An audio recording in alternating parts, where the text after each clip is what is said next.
Welcome to the Worth Listening podcast, where we focus on having positive and productive conversations around money.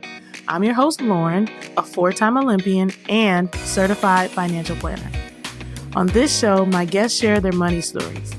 Everyone has a unique story and experiences both wins and losses when it comes to money. My intent is to give listeners something they can relate to, something that builds their courage to be open and take control of their own money story. When I'm not creating a great show for my listeners, I'm running my company, Worth Winning, where I help individuals and families organize their finances. Check us out at worth-winning.com. All right, now on with the show. As we continue our series on giving, I wanted to dive into a hot topic, often heavily debated, tithing.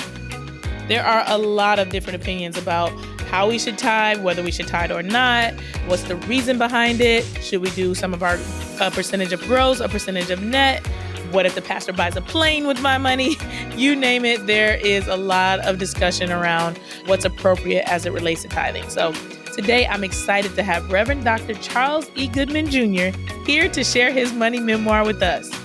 When I thought about who would be great to discuss this topic with, Charles immediately popped into mind. While we might refer to him as an old millennial, he is still very much a young professional dedicated to sharing faith with his peers in a relatable way. I've been fortunate to be friends with him for quite a while and to hear his take on lots of things, and knew he would be great for this particular topic. Charles started preaching at 27, and 13 years later, he is the senior pastor of a church with close to 10,000 members.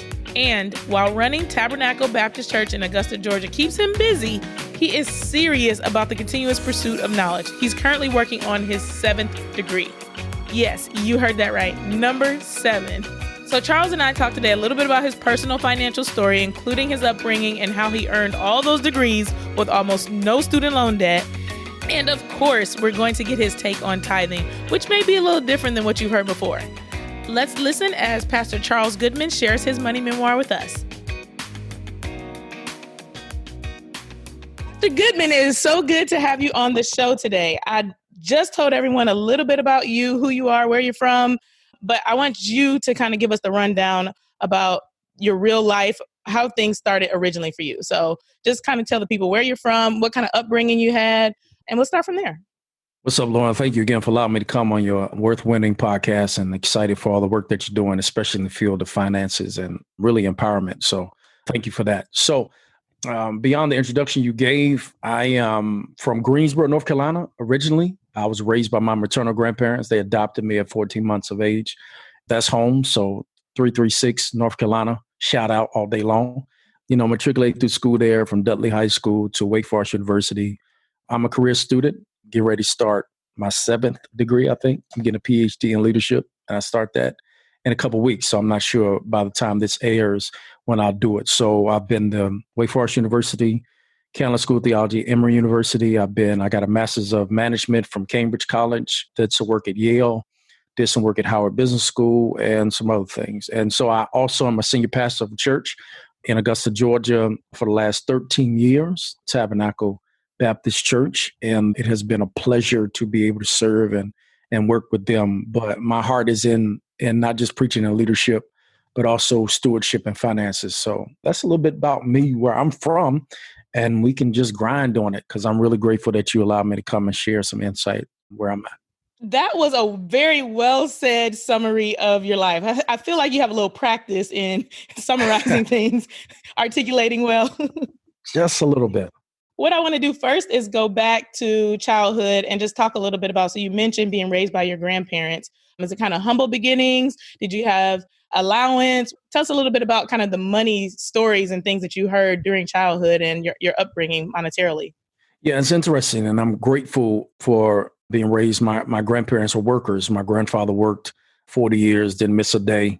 He was the first Black optometrist, lens grinder in the South. And so his story is crazy.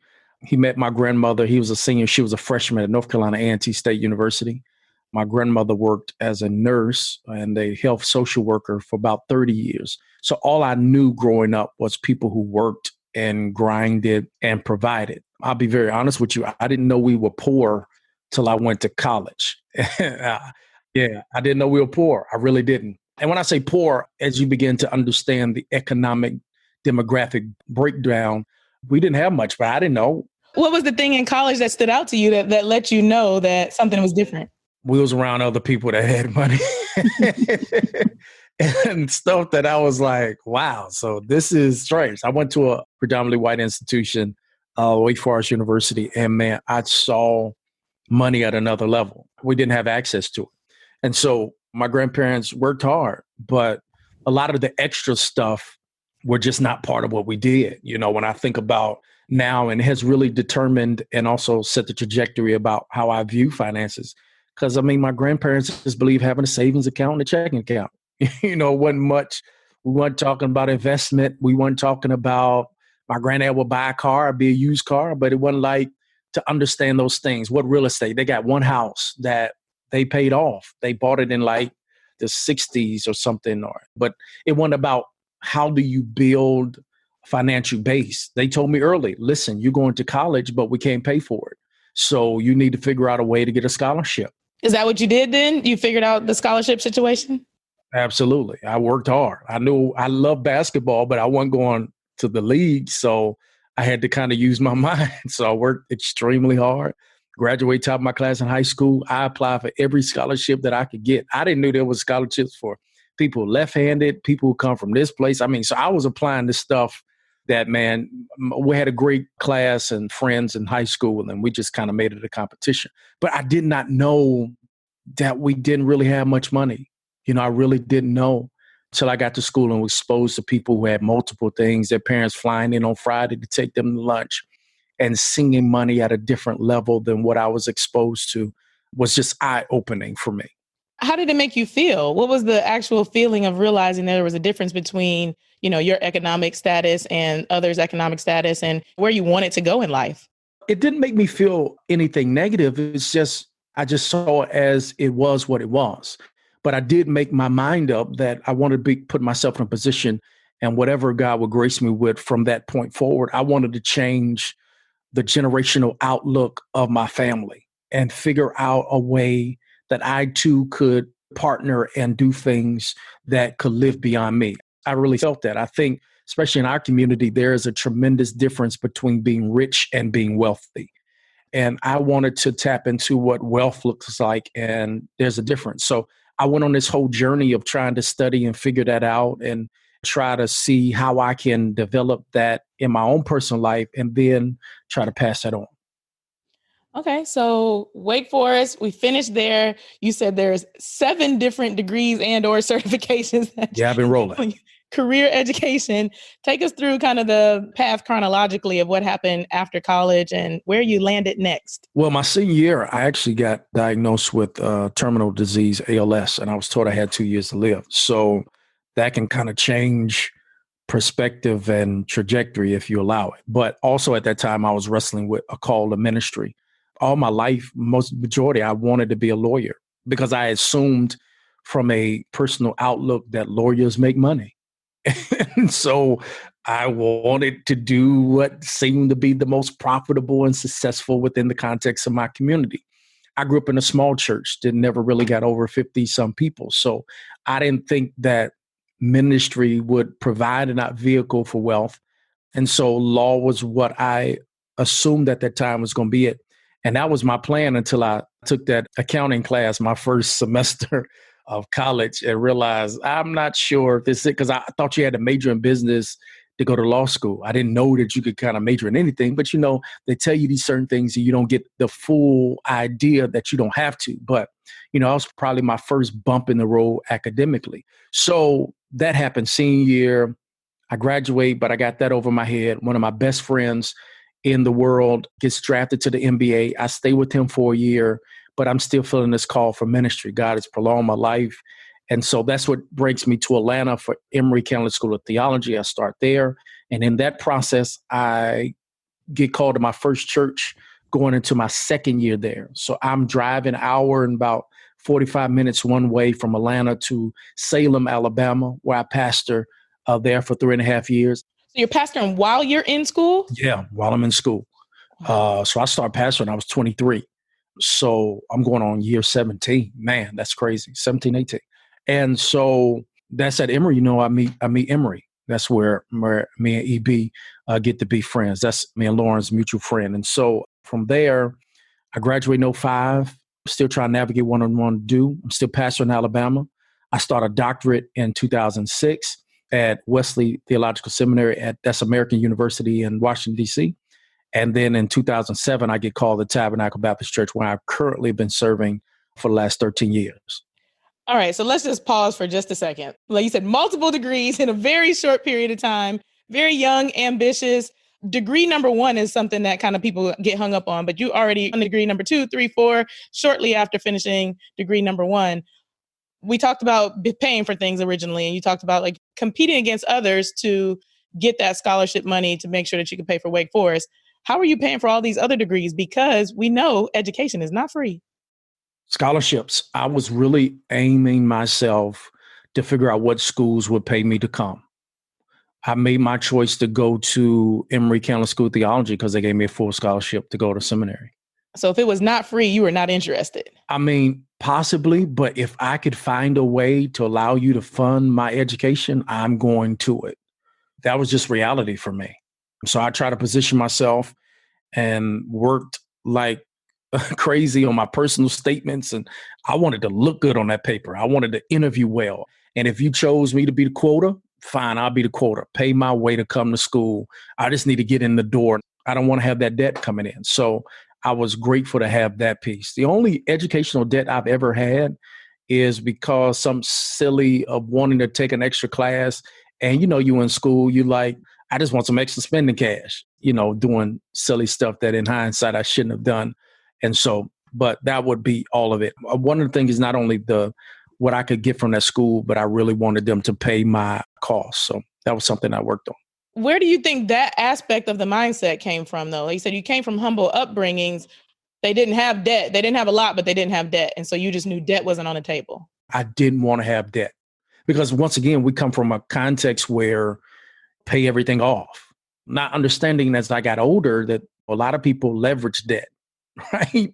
That's when I had to go on my own self-discovery to figure out this whole game of finances because there is good debt. There are some things that you can utilize to leverage stuff. But I came from a place where, man, you pay everything off. And grandparents kept money in the mattress. If you can't afford it, don't get it. That was a mindset. I wanted to make sure that I had those things covered. Yeah, I think that's a key term right there, mindset. It's all in how you're thinking about these things so that you continue to move forward on the right path. Talk to me a little bit about how you were handling your finances during that time. So if you were getting scholarships, like you said, there wasn't a lot of money coming in. Like where was money coming from? How are you taking care of your regular basic needs? In college and in seminary, they give you a little overage. The scholarship would be a little bit more than what you had. I was amazed because even I bought my first house at 23 and actually still had the house. I wish I could get rid of it. I've turned it into an Airbnb because I was losing on it for a minute, but I was able to write off on my taxes. That's another thing you talk about. So it was overage from school and God was creating opportunity. And once again, I'm in ministry. And so I was getting opportunities to go preach different places. And what I do, you get what is called honorariums. May not have been much, but they covered expenses, covered gas, helped me cover my mortgage. My first mortgage may have been, what was it, like $500. The reason I bought the house is because it was cheaper to buy it than pay rent. And I can get on all why I'm kind of betwixt and between on home ownership now. But that was the thing early on. So it was a little overage of scholarship, and I just utilized that for living expenses. I like it. So you're just kind of piecemealing things together. Debt is not an option. Got to get the next gig so that I can keep expenses going and making it work. So would it be fair to say it was kind of humble beginnings from that aspect as well? Like you're on your own as an adult making things work, but this was not you making tons and tons of money at that point. No, my first home was $95,000. I think sometimes people take for granted the $95,000 home. We know that cost of living is going up. There are some really expensive cities and places to live, but there are still $100,000 homes out there. Absolutely. It was a 3-bedroom townhome. Yeah, it was a while ago, but I think people think it doesn't exist. And not to diminish the importance of like, okay, if I want to be a homeowner, like how much house can I afford? If this is what I can afford, where can I go and I find that versus, well, everything in my neighborhood is $300,000-$400,000. I got to have that, even though I only make $50,000. So I will say this. I think my grandparents growing up, and they helped me in this regard. They taught me perspective. in this grounding sense of I never felt the need to compete with others to this degree. If I ain't got it, I ain't got it. And I didn't feel the pressure from them and others around me to make you feel comfortable. So I had to feel like I had to be on your level. If I'm not on your level financially and other stuff, I never felt the pressure that I have to fake it till I make it. My grandparents have always kept me grounded, regardless if you got, I'm growing up, this is going to show my age, rocking a Tommy shirt or a Nautica shirt or my favorite. So now I collect Jordans because early on we couldn't afford Jordans. Like we really couldn't. The only time I started getting Jordans was when I started playing basketball in high school. So now I got all the Jordans I can get. But early on, my granddad would take me to Pick and Pay. And I promise you, there were shoes that looked like Jordans. They were not Jordans, but they looked like them. And I could rock them. I put my jeans on over them so you couldn't tell they had a Jordan sign. But I never felt the pressure to try to be on a level that I was not. So I've always even tried to maintain that. So even when I got to college, they had more. I didn't have much. So me and my roommates would rock each other's clothes. It's like they were a little bigger than me, but the baggy was in. So, hey man, let me rock that shirt tonight. I want that polo. I'm rocking some Timbs. You can rock anything with Timbs. So, that was kind of what we did. So I never felt that pressure. I never felt that pressure to be something that I wasn't, or to live a life that I wasn't at. And I think a lot of people get in financial trouble because you start playing this game to keep up perceptions. And so I think that's when you can really find yourself in financial ruin as well as personal sabotage. Personal sabotage. So it sounds like you had, like I said, a pretty smooth and steady beginning, like you said, humble upbringing, but also kind of stayed in your lane. However, most people have suffered from some sort of financial failure at some point. So can you tell us about anything that might have happened to you, mistakes you made, something that you wish you would have done differently? Or once again, I had some plans. So even though I didn't see wealth, I didn't see investment, I decided to do my own research. And I had financial goals by the time I hit 30 that I wanted to do, and now at 40. So my financial plans have shifted. I will say that if they were to talk about some financial things I would have done differently, it would come in the whole idea of buying homes. So when I was in my 20s, everyone had this idea, get a home, that's how you get money, buy the home, flip the home, make money, right? But what people don't understand, that I learned the hard way, home ownership is difficult. Because when you own that home, you own everything that goes wrong with it. So me and a good friend of mine, we grew up together, my homeboy Skeet, Kenyatta Martin, my main man, we called him Skeeter. So he had this brilliant idea. He graduated from Navy Academy. He was like, yo, Chuck, let's get a house, man. We can flip it. And man, we're going to make some money off of it. So we found his property. We bought it for like $95. We had this realtor convince us that they could flip it for $140. Well, that's $45. Split that down the middle. And then we have some working capital. The aim was to keep buying homes, because once you have a home, you can start leveraging, get equity in those particular things. So we're going to do a couple of things. We bought it for $95. We're going to flip it. Well, it didn't quite work out that way, right? We end up having to sit on that house for almost 8 years. And we were able in and out to have a tenant, and the tenant actually could have bought the house and paid less in mortgage than they were paying us for rent, but their credit was so jacked. And so they didn't want to go through the process. So for 7 years, we were just having enough to just pay it until I just got to the point and said, man, I'm tired. Because you keep hitting me up when a roof problem happens. You hit me up when some plumbing issues happen. You hit me up when I said, I'm tired. I'm not going to keep doing this. It's not what I want to use my money for. And so we end up selling at a loss. And so when I look back, I was like, I didn't need that. If I could do it over, I would not have done individual residential homes. I would have probably in my 20s got into more corporate kind of construction, which I think may be a little safer. And I don't have to worry about tenants. And we had another manager that wasn't managing the property. It was just, you got to have time to put in. And at that moment, ministry was growing for me. I was going to a church. I was traveling every week to preach and do what we do. Our church was growing and exploding. So I just didn't have the time to put my hands on it. If I did, I would have been more intentional. So I would say that's probably, if you were to ask me to rank some failures when it comes to financial kind of outlook, that would be one that if I could go back in time, I would have that conversation with Skeet. Like, Skeet, I'm good. I'm good, Skeet. Skeet, you can roll by yourself on this, Skeet. Skeet, you got it. And so, but you live and learn. And that was a learning lesson that we had. I hated going through it, but on the other side, I learned a lot from that. Yeah. What would you say to somebody who's recently made a mistake and maybe shaming themselves and not sure how to get out of it? I think one of the things you mentioned was, time, investment of time in order to make a good investment. Time is both valuable and priceless. And sometimes people are right in the midst of a mistake that is dragging on and not able to make a change simply because they feel shame or they just feel stuck. So say something to somebody who is way past the time that you should be making this mistake and it's time to move on and get better. I think you have to change the perspective of failure. Failures are lessons, not losses. Even if I lost income, if I lost money, I gained something invaluable. Failure is an incredible teacher. And I think one of the things that most of us, we do is we allow failure to make us stagnant. But what I would suggest is what John Maxwell says, fail forward. If I'm going to fail, I'm going to fail forward. I'm going to learn something from this. I'm going to apply it.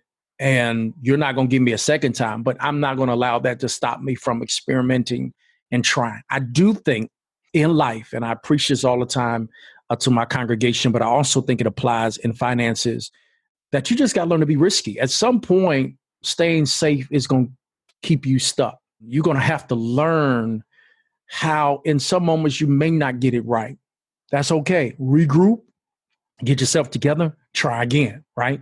And there's always that kind of peace. We've seen great successes come after a multitude of failures. And I think that's the difference. You got to persevere. You got to kind of push through those moments. So I would tell somebody, hey, it happens to everybody. Everyone has failed at something. And so the thing you have to get in your mind is, okay, what can I learn from this? And what lessons then can I apply to the next endeavor that I'm going to try to do? So as I learned, I realized home ownership residential was not going to be a way that I could perceive myself building wealth. So what did I decide to do? Let me get into the investment. Let me get into the stock market. Let me figure out what that looks like. Let me see ways by educating myself that I could work on things that could be lucrative down the line. I wanted in my mindset to not have a short-term strategy, be a long-term strategy. I wanted to kind of figure those things out. So for me, I just shifted. I'm not going to do houses, but I'll work the stock market. I'll work this. I'll figure out these investment plans that I want to do. And so I think it just kind of spurred me to get hungry. I was one of those as an athlete. Like, I was not the fastest, one the tallest, but by God, you're not going to outwork me. I'm going to study this game. I'm going to look at angles. I'm going to figure out ways that I can maximize my strengths and also try to hide and get better at my weaknesses. I love it. I love it. I love it. Fail fast, fail forward, learn from your failures, and be more motivated to get educated so that you don't make the same mistake twice. All right. So this season is all about giving. And I brought you on because people love to talk about tithing. There's all kinds of different opinions and there's a lot of discussion, great debates, angry folks out there. There's a lot as it pertains to giving when it comes to the church. So first, I'd like you to just kind of start by breaking down your definition of tithing, and let's talk about that. Well, tithing, and I teach this every year in the month of October, is what we call our stewardship month. And I believe in a holistic approach to stewardship, that there ought to be an offering of our time, our talent, testimony, and our treasure. And so part of your resources are very important. Tithing from a biblical standpoint, which has its precedence all the way in the book of Genesis, and you see it littered throughout the entire book of the Bible, it's about 10%. But it's not the 10%, it's the first 10%. Tithing is always considered the first. Most people oftentimes view it as long as I give my 10. No, the whole notion is your first 10. It's off the top, and that's important. The reason I say it's important is because when God institutes this, and I know that now we're going to wade into some controversial waters, that yes, it was utilized to build up the temple, to provide for the priests that served in temple. So yes, it was an opportunity, because if you read how the tribes were let out, every tribe had land, every tribe had opportunity to gain resources except the Levites. The Levites were meant to serve continually in the temple. So the tithe would come to take care of the house where God's presence reigned, and also those who worked in the temple, the Levites, the priests. But there's another real thing that God did. And you have to understand this, especially when people start to explain the Bible. Because I think a lot of times we talk about what the Bible hinders us from and becomes a barrier to without understanding why God instituted these from a covenant standpoint. Now, in order for me to teach you about tithing, I have to give you the history of the story of the people of the Bible. So nation of Israel, initially when they start, small group of people, God needs them to grow, prosper in order for them to be his nation, his children, right? So that's just a macro kind of look at the Bible. So when you read the book of Leviticus, most people get mad about a lot of restrictions. The book of Leviticus is a lot of restrictions. Also in Leviticus, we learn about tithing. That's also a mandate and guideline. Look at the book of Leviticus as this rule book for the people, but it's a rule book of growth.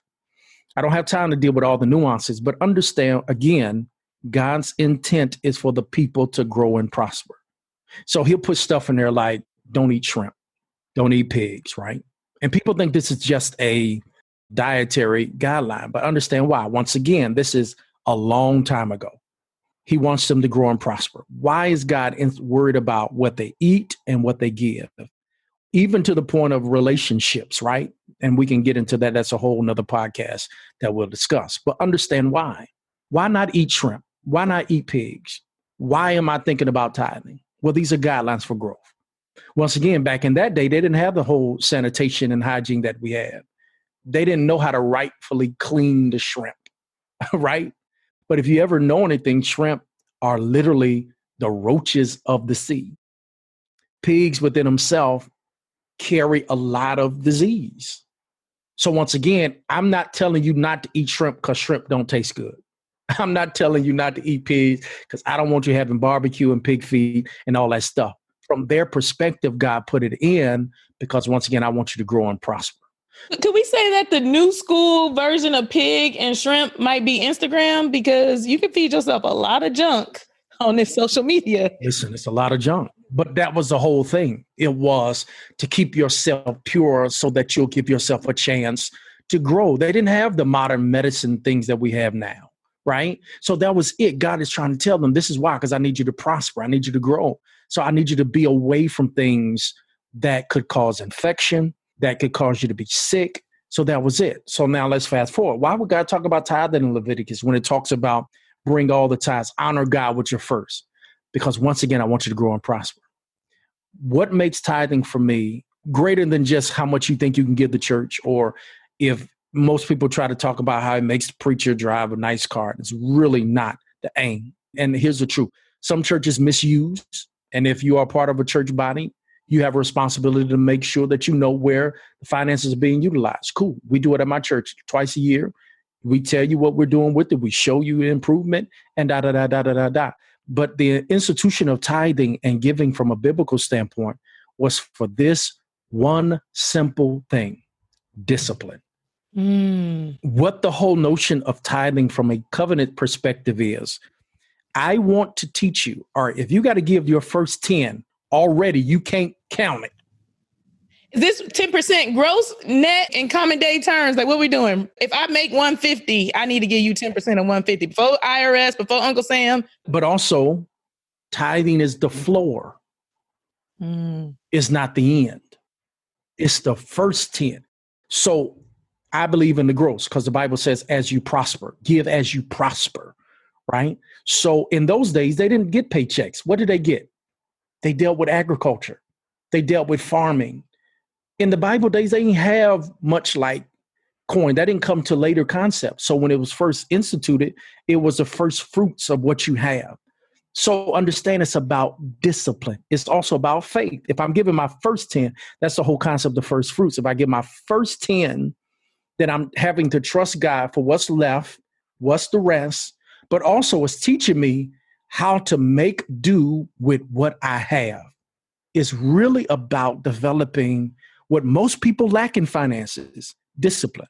I tell people, even if you don't even believe the Bible in a lot of different things, you subscribe to tithing. And even if you're saying, I'm not going to give that to a church or whatever, you tithe into an organization or whatever you do. I always tell people, You should set aside. We teach at my church 10, 10, 80. We believe 10% to God, that's just the floor. 10% into your savings, you should pay yourself, and you live off 80. Why is that important? Because it's teaching me discipline. Because if I learn how to manage with less than what I need or less than what I make, then guess what? You're going to grow.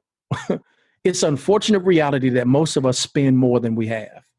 That's a great place for me to jump in, because that's exactly where I was going to go next. Is what about the people who are up to their eyeballs in credit card debt and also tithing? So it's like, I'm giving 10% over here, but I also have this debt. At what point do I, maybe stop doing my 10% so that I can take care of the debt? Or how do I get things fixed and get back on the right track if I have all these things I'm taking care of? And I think credit card debt specifically, mortgage is something that you pay over time. Like you said, you got 30 years, et cetera. But we know, like you said, good debt, bad debt. Credit card debt is you as a result of you overspending on something that is discretionary. Yeah. I think if a misnomer credit card debt is oftentimes goes back to what we talked about earlier. Most people have an affinity to stuff they really don't need. I have multiple credit cards. I rock with American Express. The only reason I do that is because I like the fact that I can pay my balance off every month. The only reason I use a credit card, because I know I need to get my credit score up. And I also understand that I like the rewards. I use the rewards and those things to my advantage. I'm spending on my credit card what money I know I already have. Most people go out to eat. So if me and you go out to eat, pay with a credit card, right? 24 hours later, that meal probably is going to be leaving our body. But you know how many people are paying interest on a meal that they already ate and already eliminated? Like 2 months ago, right? 2 months ago. Because most people don't have a strategy when it comes to credit. You use credit for your benefit, not for your detriment. But a lot of it is because I think we go for things that we don't have. Once again, tithing develops discipline. It allows me the opportunity to know that I don't have to spend all that I have. And because of that, it teaches me to live in moderation. It teaches me to live in a certain space and span, because I know I'm only going to operate in this amount. I've already given God his 10. I'm saving the 10, at least 10. And so I got 80 to work with, and that's all I'm working with. And that develops discipline. That's what most people miss from it. It's not about what you're losing, it's what you're gaining. And if I keep doing that every month, if it's 10, 10, 80, every month, 10, 10, 80, that 10% that I'm also keeping to myself, paying myself, think about it. I am developing that nest egg. I am growing a savings account. I am growing a discretionary fund. So let's say down the line, I want to do something fun. Well, I've been saving. So I want to take that vacation.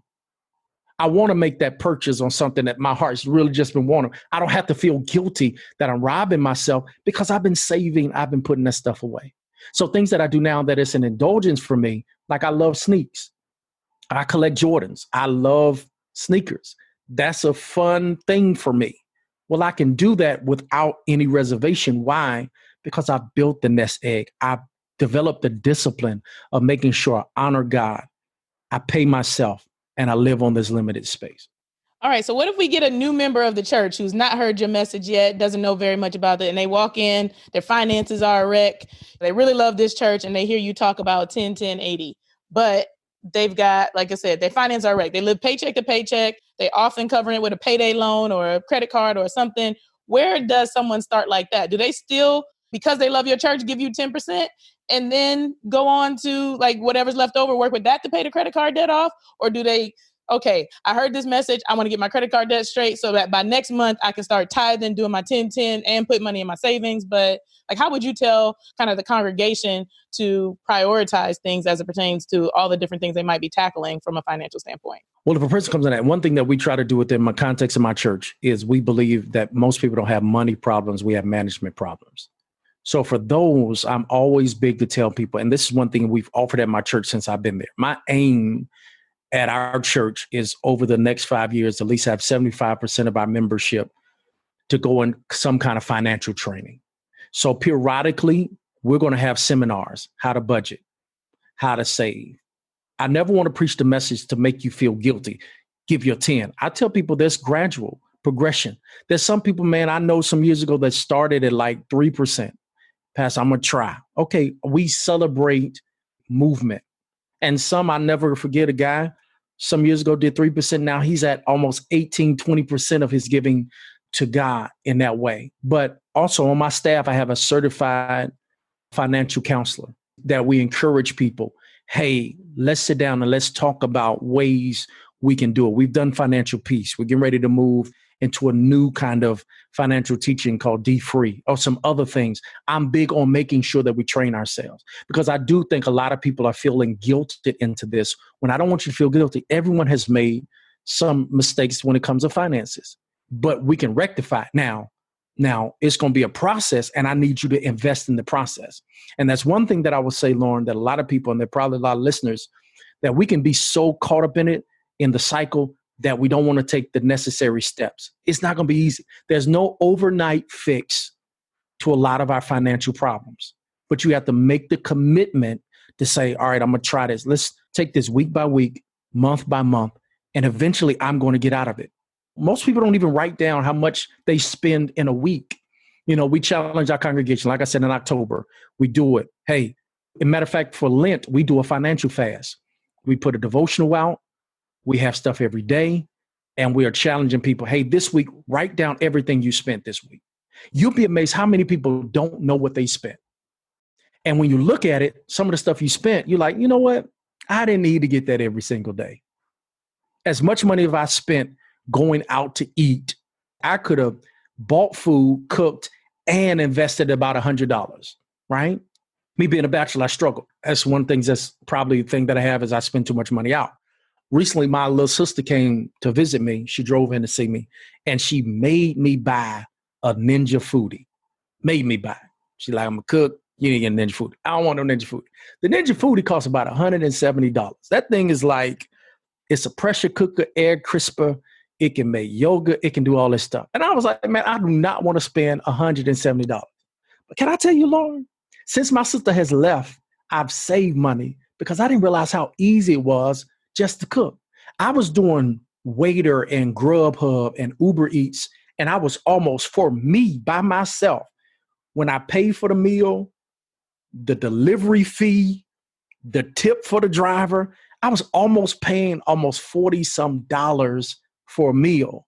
When I was going by the grocery store, picking up some seafood, because I only eat seafood, I'm pescatarian, and some vegetables, I was saving on every meal what I was getting for one meal on that Grubhub and those kind of things. I could literally eat for a couple of days.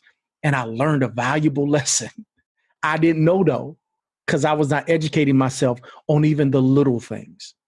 And that's something that we have to be mindful of. I think now could be a very dangerous time to fall into financial trouble. Because most people are home, most people are bored, and Amazon is so easy.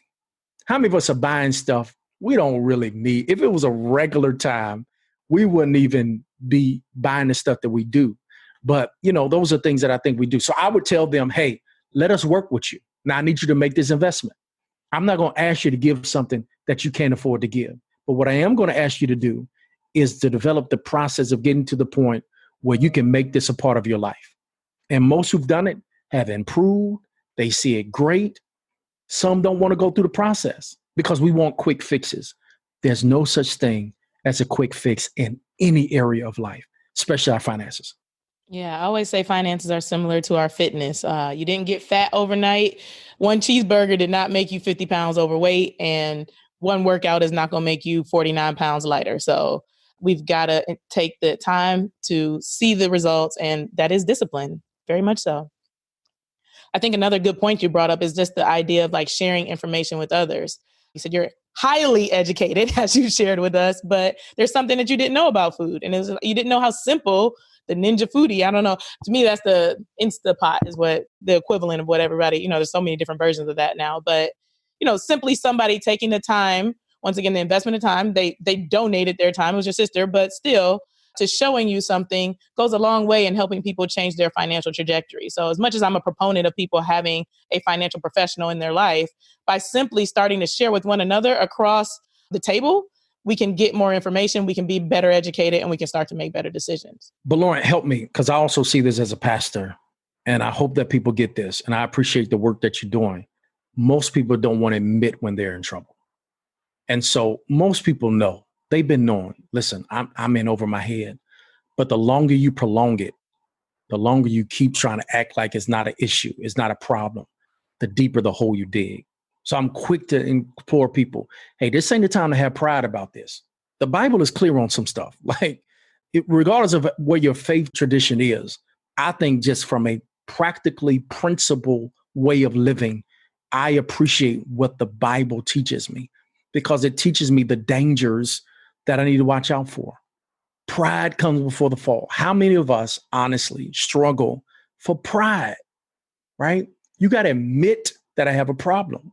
You'll be amazed how many people don't even admit, listen, man, my bills are overwhelming to me. I can't. Well, let's talk about it. But as I tell people, even when counseling that I do, when I was doing marriage counseling, I said, you knew there was smoke way before the house. It's hard to get the house right when the house is already burned down.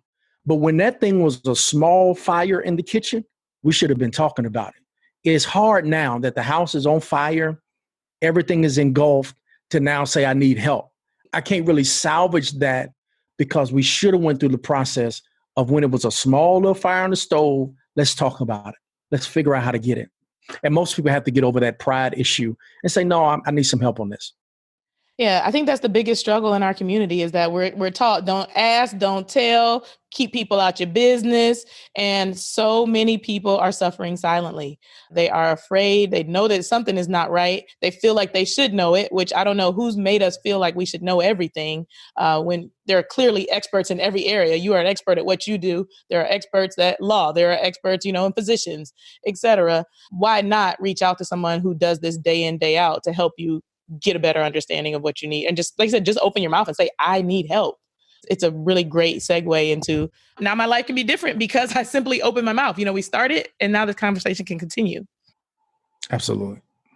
Do you have any other thoughts, questions, comments, concerns on giving? And I hate that people have that misconception about tithing. I think the principle within itself has been one of the things that has taught me how to do it. So for me, tithing is the floor. I'll go above and beyond. And every time I've given more because God has graced me with more. And I believe that that's a personal faith thing for me. I'll never forget my first church. I had a young man that came to me and he was making about $50 a week, young guy. He wanted to start talking about tithing. Cool. So I taught him 55. Just let's start there. That's the floor, $5. Well, God graced him. Start making 500 a week. Want to tithe? Cool. 50. Just give it. You're good. Well, he started getting promotions and God was elevating him and moving him. And then he started making major money, maybe 5,000. I mean, he was balling. And he came to me, he was like, Pastor, I'm struggling because I don't know how I can still tithe at this level. So Pastor, I need you to pray for me that I can embrace this concept of tithing. Cool. Be careful what you ask for. I love that. More money, more problems. That is a real thing. Yeah, but I prayed. And this is the prayer I told him. I said, God, take my brother back down to $500 a week where he can continue to be faithful. It's a principle. You got more. How do you think you got to that level, right? Don't try to fight it now just because you're making more and that check looks a lot more. Well, you have more. Most of us, we can be faithful on levels. And that's not what God is asking. God wants to know, can you be faithful on all levels? So if you have a little, it's easy. Listen, most people can tithe if you ain't making much, right? Mm. But when that check starts getting up and more things, that's the real test. Success is the test, really, when it comes to our finances. Can the same God has been sustaining me the entire time, can I trust him on this higher level? That's really a push. I bet there's some six-figure earners that are just breathing hard right now. 100,000 coming in. You want me to get $10,000, Pastor? Because for me, I don't even look at it. I don't consider the tithe mine. I don't even count it for me because it's the discipline. So whatever I'm making less than that, that's how I operate in that framework. The other 10, I give to myself, saving, and then I'm operating on my 80. I don't even think about it. And man, you know how liberating it is to not even think about it. You know how liberating it is to not have to worry about it because that part of it is not under your discretion. God, I trust you. Malachi 3, you open the windows of heaven. You'll make me a delightsome nation. Those are promises and assurances of those who have that faith tradition. I believe that. And so I don't have to worry about not having my needs met. I don't think about what I lost. I only think about what I gained. And if you focus on losses, you're always going to be in that thing. So I don't think about it. I got to close with one more question that I don't know if it's controversial, but we talked a lot about, like you said, when you get up to that next level of money and having to give more, I think the biggest barrier is like, I want to know where that money is going. I want to have more control over it. So like you said, it's easy to give $5 and like, oh, I gave $5 to the church. But when you're giving 10,000, you're giving 50,000, you want to be involved. You want to be like, well, what's that going? Like, oh, am I paying the pastor's salary? And I think that's one of the big things is like, where does the money in the church go? You said you have 2 meetings a year, but I think sometimes people don't really understand that a church is a business. It has to run. The pastor is a human and they need to earn a living. So can you just talk a little bit about the different ways that pastors are able to be compensated? I know there's some different structures depending on what kind of church you're in and why they also need to earn a living. Yeah, it's work. I work. I have get ready to get 7 degrees. So I'm a professional. And I've always stated this.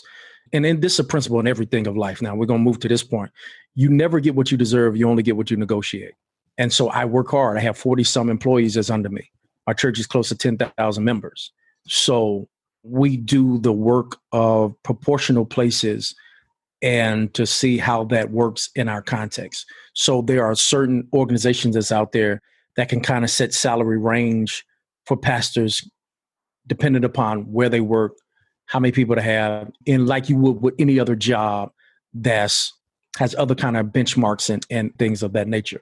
But I always tell people, man, get involved, figure out where it is going. I'm amazed how you say the church is so controversial, but we never really truly ask those same critical questions of any other thing that we give to. I've never seen people complain about how much the Red Cross person makes. And when you look at how much money you get at Red Cross and how much almost 90% of that money is administrative, I never hear anybody complain about those kind of things. Now, once again, I think that we ought to operate in integrity. Absolutely. Every church should. And I'm open to that. Every year we get an audit. Every month someone comes in, an outside financial firm comes in and they check our books. I'm cool with that. We ain't got nothing to hide.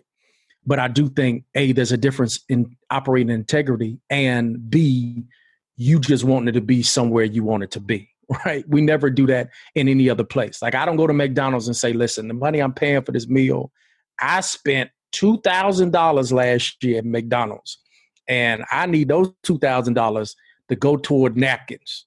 So y'all need to, like, we never do that, right?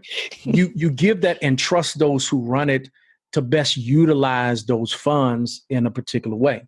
So our church, we're big on evangelism, but we're also big on outreach. A couple months ago, we raised over $60,000 and we blessed 40 African-American small businesses. And we're going to do it again. We're going to do something else before the year's out. But I always tell people, if you're part of a place that you don't trust, find a new place that you can. Don't allow the institution that you attend be a hindrance for you. Don't let that be a problem. Like I hear people say, man, I don't want to give. I can't tithe to this church. Then find a church where you can be and honor God and be faithful. Don't let that be the excuse. Then why you keep going? If you can't fully engage in that community as far as your responsibility of attendance, provision, find your place where you can. I hate when people say that, I don't just trust that. I don't know what they're doing with the money. Then find a place where you can be faithful at. That comes back to, once again, investment of time. Because if you're only showing up on Sunday, you don't feel connected to the church. So, and it's a different day. So that's a whole other conversation, but we could do that. Hey. But I think that's a cop-out. It's easy to say, I don't trust it when we don't trust a lot of things. I've never met the dude Bezos from Amazon, but he getting a lot of my money. You see what I'm saying? Like, I didn't meet the people for my internet thing, but they get a lot of my money. And so we have this unrealistic expectations of organizations that we won't ever have of anybody else. And I think that's interesting to me. Yeah, definitely interesting. All right, we are coming to the part of the show I like to call the final sprint, world-class sprinter. So I give everybody a 100-meter sprint at the end of the podcast. So I'm going to do rapid fire questions and you got to answer them. $20 in your pocket right now. What do you spend it on? I got a dog. I'm going to tell you that. So might try to find little Deacon some treats. That's a good point. I don't know. A smoothie. I've been falling in love and I've been juicing this month. July's my due to. A $20 smoothie? No, I get some treats and a smoothie. Oh, we getting two things for the $20. Okay. All right. Fair enough.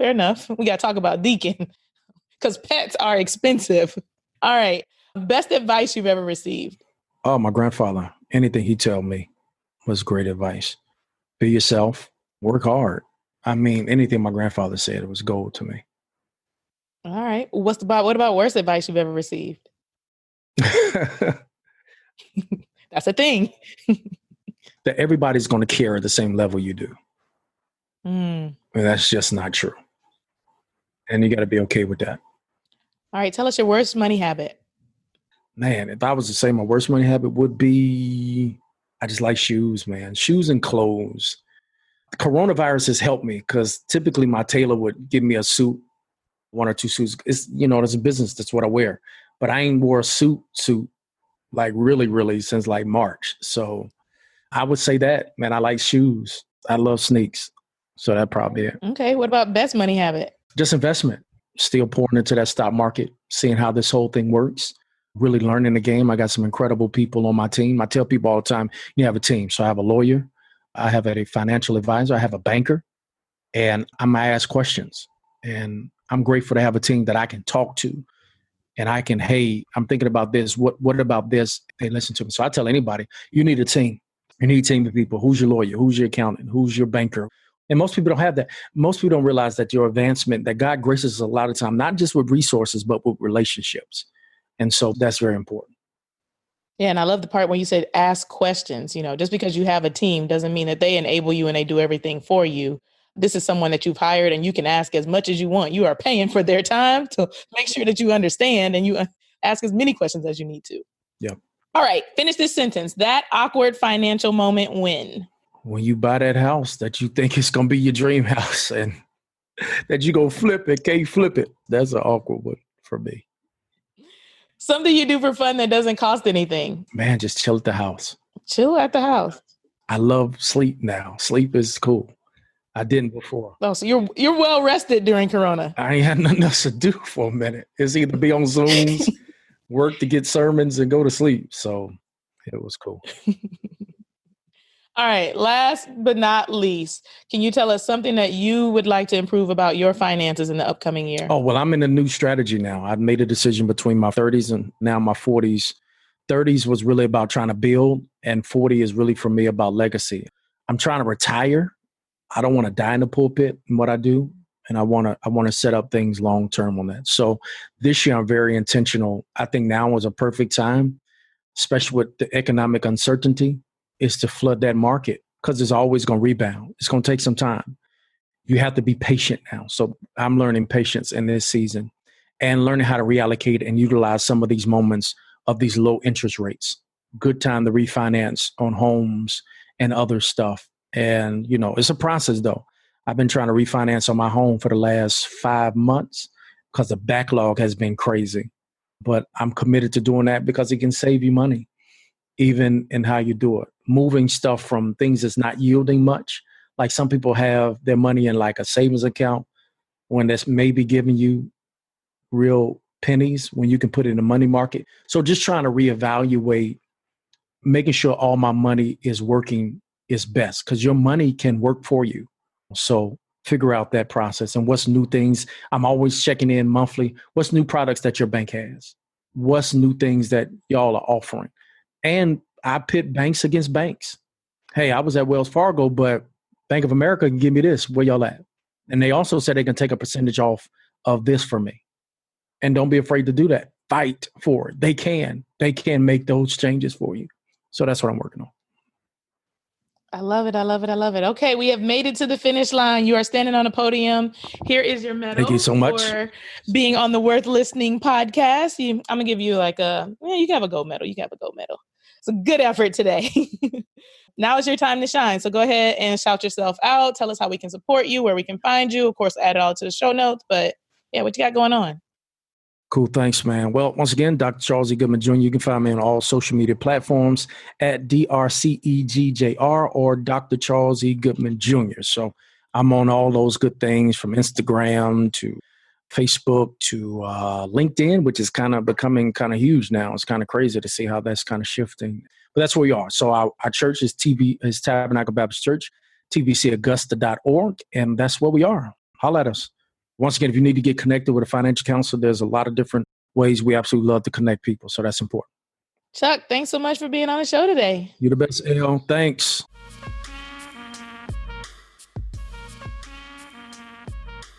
I hope you enjoyed listening to Charles' Money Memoir and the message on tithing. The 10-10-80 approach to finances not only allows you to tithe your money as part of your giving, but it also allows you to prioritize savings before you start budgeting and spending the rest. If you can give 10% to God and get that organized and do it without negotiation, what is stopping you from giving 10% non-negotiable to yourself? So often I see so many people that try to save what's left over. Let's put ourselves and God first and then live off of what we have left. All right, so I cannot tell a lie. I was not always open to giving my 10% away. Was a little bit like, this does not feel really good. But I realize now that I've evolved and learned a lot more about money that I was operating from a place of scarcity. I was definitely one of those people who was thinking about like, well, if I give you this money, what exactly are you going to do with it? What I started to realize though is like when you come from a place of abundance and your finances are organized, you can be really clear about what your goals are and my path to get there. And then it allowed me to be able to give more freely. Because the reality is money is a tool used to reach people. So we first have to decide and understand what's in our heart because that is what our money is going to do. I've shared it on so many other episodes too. We talk a lot about money here, but there are tons of ways to give and to contribute not only to your church, but to others that are not monetary. So once again, it's a matter of your heart. However, we know resources in the form of funds can really go a long way to change people's lives. And if you want to be able to give, the first step is getting organized so that you can put yourself in that position to be able to freely just pass that money out and not worry about ruining your own financial life. If we got to tackle some debt first, that requires a plan. And mindset is important, but it's also important to know what you don't know and to be able to say, I need help. So if you want to truly be able to give and you know your finances are not in a great place, there are plenty of programs at churches, at nonprofit organizations. I'll throw a few in the show notes, but don't let pride hold you back from making progress. Thank you for tuning in today. We hope you found this episode worth listening to. If you have financial questions, suggestions for guests, or would like to share your own money memoir, please contact us through our website, worth-listening.com.